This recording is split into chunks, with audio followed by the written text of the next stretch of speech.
কোন অবস্থাতে নামাজ ত্যাগ ইসলামে অ্যালাউড না। আপনি লক্ষ্য করুন, নামাজ আপনি দাঁড়িয়ে পড়তে পারছেন না, ইসলাম বলে বসে পড়ো। বসে পড়তে পারছেন না, আল্লাহ বলেন শুয়ে পড়ো। শুয়ে শুয়ে আপনি হাত পা নাড়াতে পারছেন না, ইসলাম আপনাকে নির্দেশ করছে মনে মনে তুমি নামাজ আদায় করো। আপনাকে ওযু করে নামাজ পড়তে হবে, ওযু করতে পারছেন না, ইসলাম বলে তুমি তায়াম্মুম করো।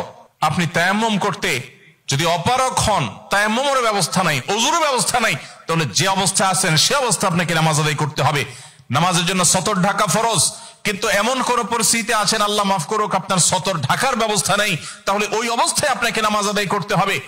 আপনি যদি এমন কোন পরিবেশে থাকেন যেখানে আপনার পবিত্র কাপড় থাকা নামাজের জন্য পূর্ব শর্ত, অথচ আপনার কাছে পবিত্র কোনো কাপড় নাই, তো ইসলাম ওই অবস্থা আপনাকে নামাজ পড়তে বলে।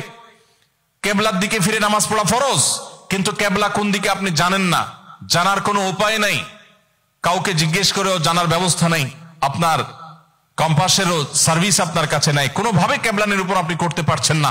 এই রকম পরিস্থিতিতে অনুমান করে এই দিকে কেবলা হতে পারে ধারণা করে সেই দিকে ফিরে নামাজ পড়তে হবে, তারপর আপনাকে নামাজ আদায় করতে হবে। ভাইরা আমার, নামাজের গুরুত্ব এত বেশি বুঝেছেন সাহাবা ইকরাম যে যুদ্ধের মধ্যে, রণাঙ্গনের মধ্যে পর্যন্ত তীর এসে লেগেছে পায়ে, কিন্তু নামাজ ছাড়েননি। ওমর রাদিয়াল্লাহু তাআলা আনহু খলিফাতুল মুসলিমিন, তিনি বলেছেন লা হাজ্জা ফিল ইসলাম লিমান তারাকা সালাহ, যে ব্যক্তি নামাজ ছেড়ে দেয়, যে ব্যক্তি নামাজ পড়ে না, এর ইসলামে কোনো অংশ নাই, সে নিজেকে মুসলিম দাবি করবার কোনো অধিকার নেই।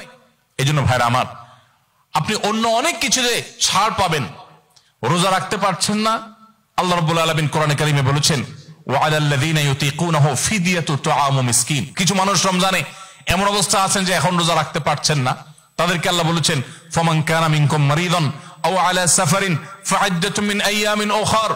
কেউ যদি অসুস্থতার কারণে, সফরে থাকার কারণে রোজা রাখতে কষ্ট হয়, তাহলে সে রমজানের রোজা না রেখে এই কয়েকটা রোজা, যেগুলো সফর কিংবা অসুস্থতার কারণে, কারো জ্বর হয়েছে, অসুস্থ হয়েছেন, রোজা রাখাটা টাফ হচ্ছে, তার পানি পান করতে হবে, তাকে মেডিসিন নিতে হবে, না হলে তার বিপদ হতে পারে, এইরকম সিরিয়াস পর্যায়ে অসুস্থ হলে আল্লাহ তাআলা তার জন্য কোরআনে বিধান দিয়েছেন, সে এই রোজাগুলো ভেঙে রমজানের বাইরে অন্য সময় রোজা রাখতে পারবে।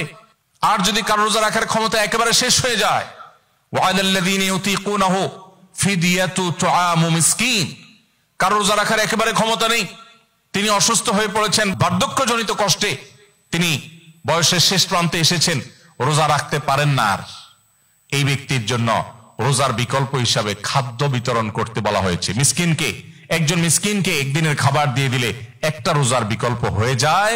এইরকম ব্যক্তির, যে ব্যক্তির রোজা রাখার ক্ষমতা নাই বার্ধক্যজনিত কারণে, অথবা এমন অসুস্থতা যে অসুস্থতাতে কখনো আর সুস্থ হওয়ার সম্ভাবনা নেই, তার জন্য ফিদিয়ার ব্যবস্থা রেখেছে ইসলাম। কিন্তু নামাজের ব্যাপারে ইসলাম কোনো বিকল্প দেয় নাই। ভাইরা আমার, নামাজ এমন একটা ইবাদত যে এটার কোনো বিকল্প না, যে ঠিক আছে নামাজ পড়তে পারো না, তুমি সাদেকা দিয়ে দাও, এটা হয়ে যাবে, এরকম কোনো বিধান কোরআন হাদিসে নাই। অতএব আমরা যদি নিজেদেরকে মুসলমান পরিচয় দিতে চাই, আমাদের ইসলামটাকে আমরা ধারণ করতে চাই, তাহলে আমাদের 5 ওয়াক্ত নামাজকে সর্বোচ্চ গুরুত্ব দিতে হবে, যেই কোনো পরিস্থিতিতে আদায় করতে হবে। অনেক সময় হীনমন্যতা কাজ করে যে আমার এখানে কেউ মুসলমান না, আমি একা মুসলমান, একা নামাজ পড়লে সবাই তাকায় থাকবে, নামাজের কোনো আলাদা জায়গা নেই, তো তাকায় থাকবে।